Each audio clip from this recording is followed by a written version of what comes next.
The NHL 2020 trade deadline has slammed shut, and teams can no longer trade. Sort of just players can't play in the playoffs. With that, here are 5 awards for what happened on the day. I'm giving out 5 awards for what transpired on trade deadline day. So this doesn't include anything that happened before the trade deadline. This is specifically February 24th. What happened on this day? Here are 5 awards. The 5 I'm giving out is the best use of the deadline, the most trades done, I'm reading them off because I can't always remember, the most convoluted trade, the best player acquired, and the most confusing trade made on the day. First award, best use of the trade deadline. I'm going to go with the Ottawa Senators. They traded off Vladislav Nemestikov and Jean-Gabriel Pageau.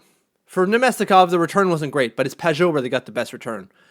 Yes, I'm an Islanders fan, but it's fair to be said that the Ottawa Senators got a lot for Pageau. A conditional first, a second, and a conditional third. Lulls on the conditional third, like the Islanders winning the Stanley Cup, which I would love, but no one has them pegged as favorites, so that's a long shot already. Second round pick, that's fine. It's the first round pick that you don't usually get for a third line center. The only reason the Ottawa Senators got it is because they dealt a player who's having a career year. He's shooting 18% and has now 25 goals. He's already scored one for the Islanders. This is a huge year, a career year for Pageau, and the Ottawa Senators cashed in. They used the deadline efficiently, so good job Pierre Dorion, who gets, crapped on a lot. Had I gone outside of the trade deadline, I probably would have taken the Montreal Canadiens because they turned Ilya Kovalchuk into a third-round pick, and they turned Marco Scandella, they used Marco Scandella to turn a fourth-round pick into a second-round pick. Ridiculous stuff from Marc Bergevin, but I'm not using pre-deadline activities. Strictly 24th. The second award goes to the Anaheim Ducks, who completed 6 trades on trade deadline day. I'm not counting, again, trades done before the trade deadline, because at this point, the Maple Leafs probably have it with, I think it's 9 trades as of July 1st onwards. The Ducks did 6. First one was Andre Case going to the Boston Bruins for David Backes, Axel Anderson, and a 2020 first-round pick. They then sent Angus Redmond and a 2020 conditional 7th-round pick to the Edmonton Oilers for Joel Persson. They then dealt with the Washington Capitals, and they swapped Daniel Sprong going to the Caps and picked up Christian Djoos. They then sent Holzer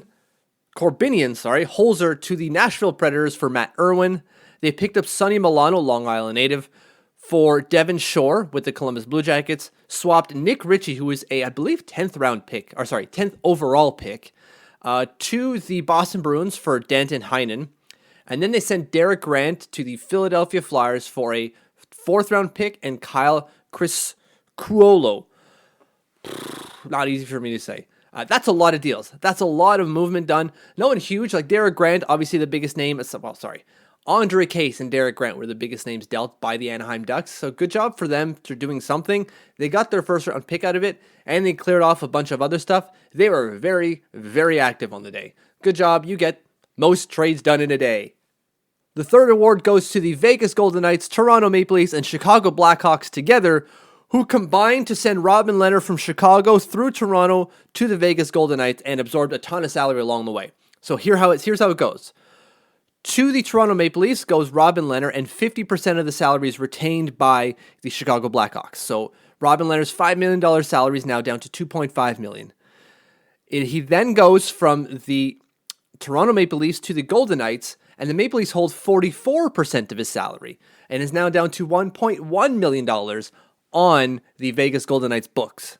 The Golden Knights also acquire, through all of this shenaniganery, Martin Zirkalis. Jeepers creepers. Toronto gets a 5th-round pick from Vegas, and the Blackhawks get Malcolm Subban and Slava Demin, as well as a 2020 second-round pick that belonged to the Pittsburgh Penguins. That's a lot of shuffling, and there's a lot of salary being retained by the Leafs and then by the Golden Knights.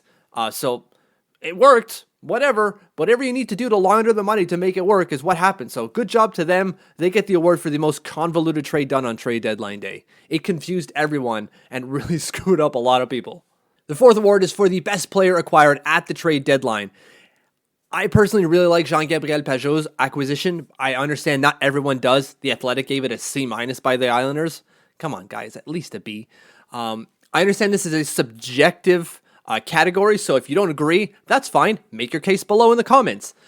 But I really think it's Robin Lehner being the best player acquired by a team at the trade deadline. I just talked about how he went from Chicago to Toronto, Toronto to Vegas.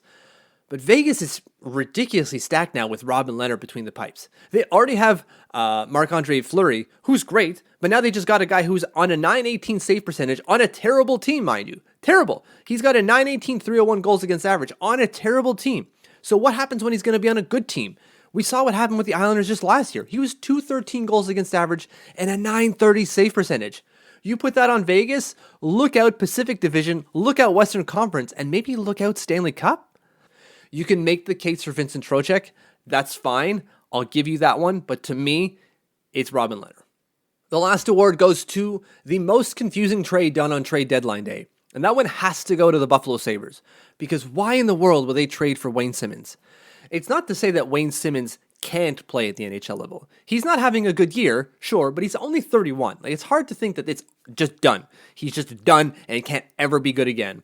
He may not ever hit the 50-point level again, but he can probably give you 30 to 40 points. But why Buffalo? Why are you doing that, Buffalo? They pick him up on his last year of his deal. Sure, they sent a 2021 conditional 5th-round pick to the New Jersey Devils. That's not a lot, and the Devils held 50% of his salary. That's fine. But why? What's the move here? I don't understand, Buffalo. Are you really thinking you're going to make the playoffs by acquiring Wayne Simmons? Let me just check the standings right now, because last I checked, you were 10 points behind a wild card spot. And I'm not sure Wayne Simmons in and of himself will rectify that.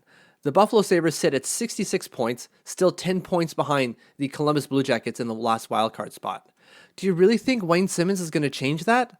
If so, good job, Jason Botterill. But why? Why?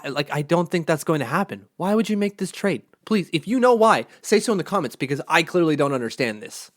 If you like this video, make sure to hit the subscribe button and get all the other ones. The NHL 2020 trade deadline has... Oh, I hit my bar. Most trades... I keep having to look. I know nothing. Does anyone, one of these. I know nothing, but I love my coffee.